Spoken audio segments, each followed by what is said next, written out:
عورتوں کے لیے بہترین بشارتیں، توبہ کرنے والوں کے لیے بہترین بشارتیں، تنگ دست اور بیمار لوگوں کے لیے بہترین بشارتیں، مہمان نوازی کرنے والوں کے لیے بہترین بشارتیں۔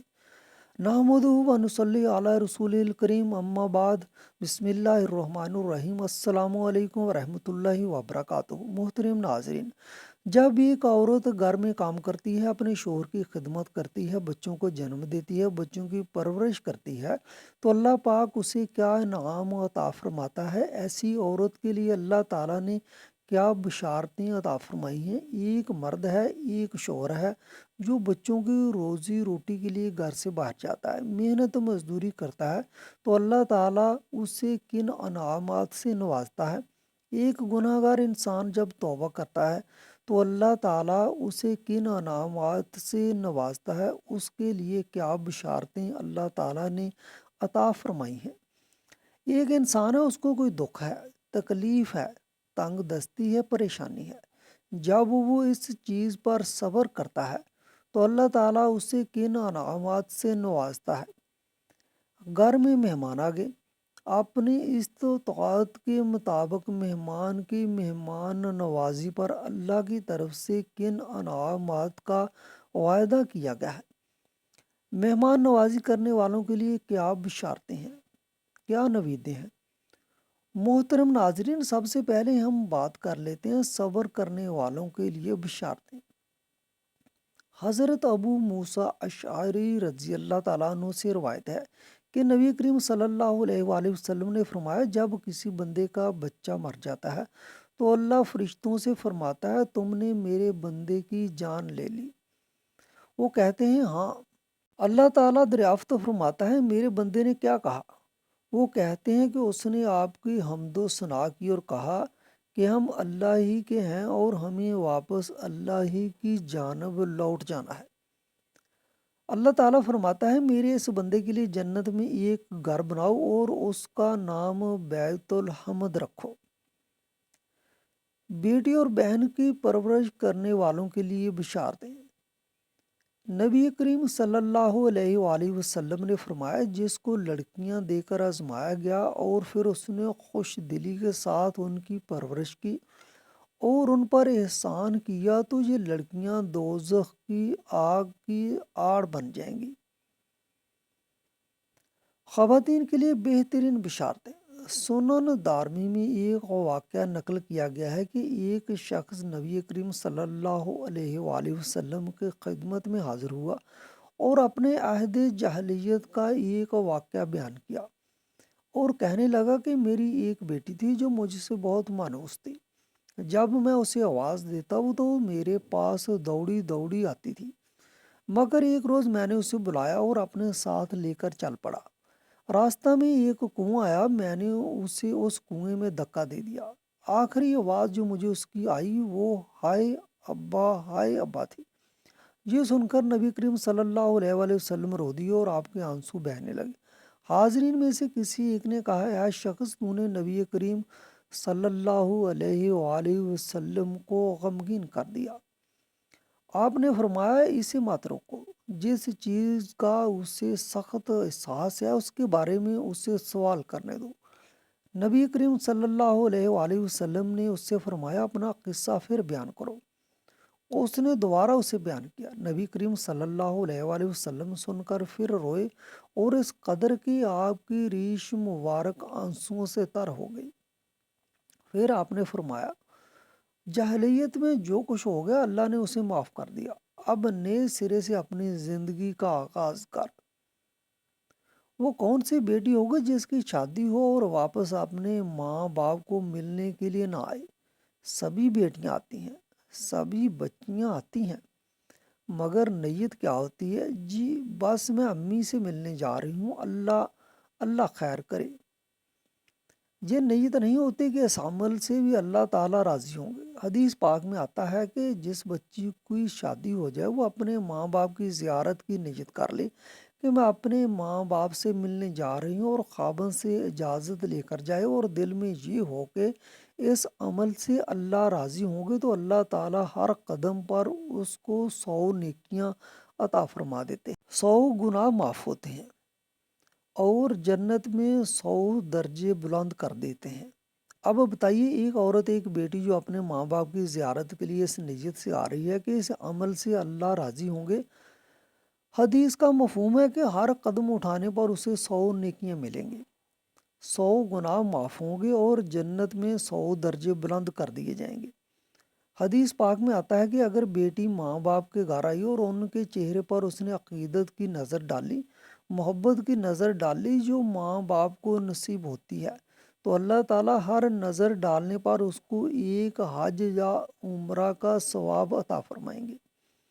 صحابہ کرام رضی اللہ تعالیٰ عنہ اجمعین نے پوچھا، یا رسول اللہ صلی اللہ علیہ وآلہ وسلم، جو آدمی اپنے ماں باپ کو بار بار محبت اور عقیدت کی نظر سے دیکھے، نبی کریم صلی اللہ علیہ وآلہ وسلم نے فرمایا جتنی بار دیکھیں گے اتنی بار حج یا عمرہ کا ثواب عطا کیا جائے گا۔ یہ باتیں ہمیں معلوم نہیں ہوتی، اس لیے ہم ان کے اجر و ثواب سے محروم ہو جاتے ہیں۔ جو عورت اپنے گھر کے کام کاج کرتی ہے تو کام کاج کرنے پر بھی اجر و ثواب دیا جاتا ہے۔ مثلاً کون سی عورت ہے جو گھر کے اندر ڈسٹنگ کا کام نہیں کرتی، گھر کے اندر اپنے کپڑے نہیں دھوتی یا گھر کے اندر کھانا نہیں پکاتی؟ یہ کام تو عورتیں ہی گھر میں کرتی ہیں، اس پر بھی عورت کو اجر و ثواب عطا کیا جاتا ہے۔ ایک حدیث پاک کا مفہوم ہے، فرمایا جو عورت اپنے خاوند کے گھر میں کوئی بے ترتیب پڑی ہوئی چیز اٹھا کر ترتیب کے ساتھ رکھ دیتی ہے تو اللہ تعالیٰ ایک نیکی عطا فرماتے ہیں، ایک گناہ معاف فرماتے ہیں اور جنت میں ایک درجہ بلند فرما دیتے ہیں۔ دیکھا اب عورتیں روزانہ کتنی چیزوں کو گھر میں ترتیب سے رکھتی ہیں۔ کچن کی چیزوں کو ہی لے لیں تو میرا خیال ہے کہ کم و بیش 50 چیزوں کو تو ترتیب سے رکھتی ہی ہوں گی۔ عورت یعنی ماں نے بچے کو قرآن پاک پڑھنے کے لیے بھیجا، حتیٰ کہ وہ بچہ قرآن پاک ناظرہ پڑھ گیا تو جس لمحے وہ ناظرہ قرآن پاک مکمل کرے گا، اللہ تعالیٰ اس وقت اس کی ماں باپ کے گناہ کو معاف فرما دیں گے۔ اگر بیٹے یا بیٹی کو قرآن پاک حفظ کرنے کے لیے ڈالا اور وہ حافظ بن گیا، جب وہ بیٹی حافظہ بن گئی تو حدیث پاک کا مفہوم ہے کہ اللہ تعالیٰ قیامت کے دن اس کے ماں باپ کو نور کا ایسا تاج پہنائیں گے جس کی روشنی سورج کی روشنی سے بھی زیادہ ہوگی، بلکہ سورج کسی کے گھر میں آ جائے تو اس گھر میں اتنی روشنی نہیں ہوگی جتنا اس نور کے بنے ہوئے تاج میں سے روشنی ہوگی۔ لوگ حیران ہوں گے، پوچھیں گے کہ یہ کون ہے؟ ان کو کہا جائے گا کہ یہ تو انبیاء بھی نہیں، شہداء بھی نہیں، بلکہ یہ وہ خوش نصیب والدین ہیں جنہوں نے اپنے بیٹے یا بیٹی کو قرآن پاک حفظ کرایا تھا۔ آج اللہ تعالیٰ نے نور کے بنے ہوئے تاج ان کے سروں پر رکھ دیے ہیں، تو دیکھا قدم قدم اجر و ثواب مل رہا ہے۔ نبی کریم صلی اللہ علیہ وآلہ وسلم نے فرمایا جو عورت اپنے گھر میں اپنے بچوں کی وجہ سے رات کو جاگتی ہے تو اللہ تعالیٰ اس سے مجاہد کے برابر اجر عطا فرما دیتے ہیں جو ساری رات جاگ کر دشمن کی سرحد پر پہرا دیتا ہے۔ گویا گھر کے نرم بستر پر عورت بیٹھتے ہوئے اللہ تعالیٰ نے جہاد کا ثواب عطا فرما دیا۔ نبی کریم صلی اللہ علیہ وآلہ وسلم نے فرمایا کہ جو عورت اپنے گھر میں نماز پڑھ لیتی ہے تو اللہ تعالیٰ اس مرد کے برابر اجر عطا فرما دیتے ہیں۔ جو مرد مسجد میں جا کر جماعت کے ساتھ تکبیر اولیٰ کے ساتھ نماز پڑھتا ہے تو عورت کے ساتھ اللہ تعالیٰ نے بہت نرمی کا معاملہ فرمایا۔ شریعت کا یہ حکم ہے کہ اگر بیٹی پیدا ہوتی ہے تو اللہ تعالیٰ نے گویا رحمت کا دروازہ کھول دیا۔ اگر 2 بیٹیاں ہو گئیں تو باپ کے لیے یہ رحمت بن گئی کہ ان کا باپ جنت میں نبی کریم صلی اللہ علیہ وآلہ وسلم کے اتنا قریب ہوگا جیسے ہاتھ کی 2 انگلیاں ایک دوسرے کے قریب ہوتی ہیں۔ یہ حدیث پاک کا مفہوم ہے۔ توبہ کرنے والوں کے لیے بشارتیں۔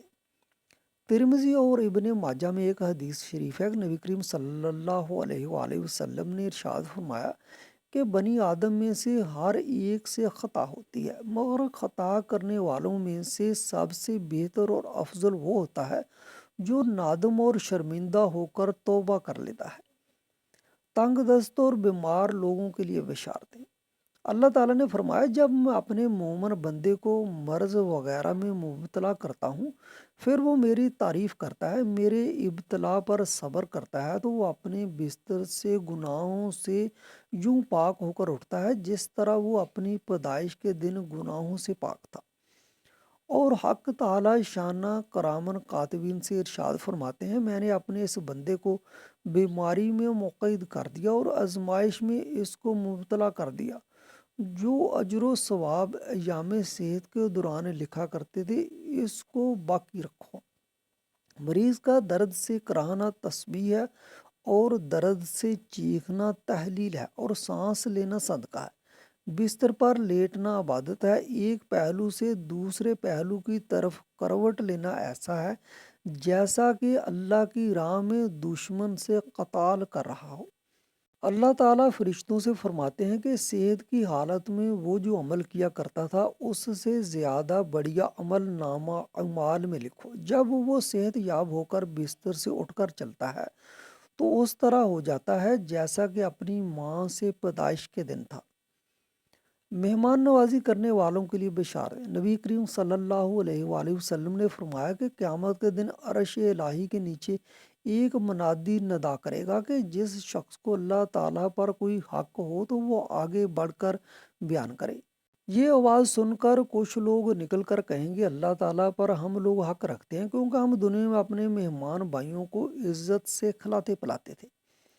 اس وقت اللہ تعالیٰ ارشاد فرمائے گا میرے یہ نیک بندے سچ کہتے ہیں اور میں آج ان کو بلا حساب و کتاب اور بغیر عذاب و عتاب بہشت میں داخل کروں گا۔ نبی کریم صلی اللہ علیہ وآلہ وسلم نے فرمایا جس گھر میں مہمان آتا ہے وہ شخص اپنے مقدور حیثیت کے موافق اس کی خدمت کرتا ہے تو اللہ تعالیٰ اس کے لیے بہشت کا دروازہ کھول دیتا ہے اور اس کو بہشت میں 70 حوریں اور سرخ یاقوت کے 70 محل عطا فرماتا ہے۔ نبی کریم صلی اللہ علیہ وآلہ وسلم نے فرمایا جس شخص نے مہمان کو پیٹ بھر کر کھانا کھلایا اس نے خود پر بہشت کو واجب کر لیا، اور جو شخص مہمان سے کھانا دور رکھے گا اللہ تعالیٰ قیامت کے دن اس کو اپنے فضل و کرم سے محروم رکھے گا اور اس پر دہکتی ہوئی آگ میں سخت عذاب کرے گا۔ نبی کریم صلی اللہ علیہ وآلہ وسلم نے فرمایا کہ جو شخص اللہ تعالیٰ کی رضامندی کے لیے مہمان کو کھانا کھلائے گا تو اس کو جنت کی تمام نعمتیں اور وہ راحتیں ملیں گی جن کو نہ کبھی اس نے آنکھوں سے دیکھا اور نہ کانوں سے سنا ہوگا۔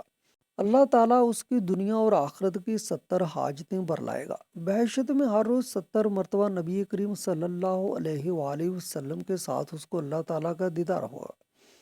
نبی کریم صلی اللہ علیہ وآلہ وسلم نے فرمایا کہ مجھے حضرت جبرائیل علیہ السلام نے خبر دی ہے کہ جو شخص مہمان کی عزت کرے گا اس کے لیے 9 فضیلتیں ہیں۔ جس وقت مہمان گھر میں آتا ہے تو اس کے ساتھ گھر میں 10 لاکھ برکتیں اور 10 لاکھ رحمتیں داخل ہوتی ہیں۔ جو کچھ مہمان کھاتا ہے اس کے ہر لقمے کے بدلے میزبان کو اس قدر ثواب ملتا ہے کہ گویا اس نے اللہ کی راہ میں 1000 گھوڑے دیے۔ اللہ تعالیٰ بہشت میں اس کے لیے ایک شہر تیار کرتا ہے، اس کو ہزاروں شہیدوں کا ثواب ملتا ہے۔ اس کے ماں باپ اگر مسلمان ہوں تو اللہ تعالیٰ ان کو بخش دے گا اور اگر کافر ہوں تو ان پر عذاب میں تخفیف فرمائے گا۔ اس کے نامہ اعمال میں 70 حج اور 70 عمروں کا ثواب لکھا جائے گا۔ اس کے گھر والوں کے تمام گناہ بخش دیے جائیں گے اگرچہ وہ شمار میں جنگل کی ریت کے برابر ہوں۔ اس کی قبر 70,000 گز تک فراخ کر دی جائے گی۔ ہر لقمہ کے عوض اس کو قیامت کے دن ایک پر ملے گا جس کے ذریعے وہ پل صراط سے بجلی کی طرح گزر جائے گا۔ نماز پڑھنے والوں کے لیے بشارتیں۔ جو شخص پانچوں نمازیں وقت پر ادا کرے اور کبھی کوئی نماز ترک نہ کرے تو اللہ تعالیٰ اس کو 13 اعزاز و اشراف سے نوازے گا۔ اس کو اللہ تعالیٰ سے محبت ہو جائے گی، اس کا بدن تندرست رہے گا، فرشتے اس کی نگہبانی کریں گے، اس کے گھر میں برکت نازل ہوگی، اس کے چہرہ پر پاک لوگوں کے آثار ظاہر ہوں گے، اللہ پاک اس سے عذاب قبر کو دور کرے گا، پل صراط سے آندھی کی طرح گزر جائے گا، عذاب دوزخ سے نجات ہوگی، میزان عمل سخت گیری سے رہائی پائے گا، نبی کریم صلی اللہ علیہ وآلہ وسلم اس کی شفاعت فرمائیں گے۔ اللہ تعالیٰ اس کو ان لوگوں کے سامنے جگہ عطا فرمائے گا جن کے بارے میں اس کا ارشاد ہے لا خوف علیہم ولا ہم یحزنون، یعنی اللہ کے دوستوں کو کسی قسم کا خوف و غم نہیں، اسے دیدار الہی کی دولت عطا ہوگی۔